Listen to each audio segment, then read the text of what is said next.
ইলেকশ্যনত বিশেষকৈ যেতিয়া বাহুবলী আৰু টকা পইচাৰ পাহাৰৰ ওপৰত উঠি থকা যেতিয়া মন্ত্ৰী আৰু বিজেপি দলৰ নেতাসকলৰ বিৰুদ্ধে যেতিয়া মই এই যুদ্ধত নামিছো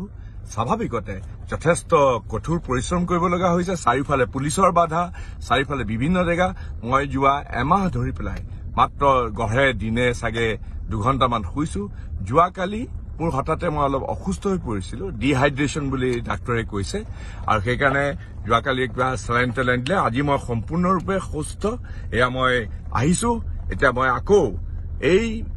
বাহুবলী এই যিসকলে টকা পইচা পুলিচ বাহিনী আৰু বিভিন্ন ধৰণৰ প্ৰশাসনিক বিষয়াসকলক ব্যৱহাৰ কৰি যিটো মোৰ বিৰুদ্ধে যিটো তেওঁলোকে নামি পৰিছে তাৰ বিৰুদ্ধে মই যুদ্ধ কৰিছো কাৰণ মানুহৰ শক্তিৰ ওপৰত মোৰ অফুৰন্ত আস্থা মই আকৌ বেক ইনটু একশ্যন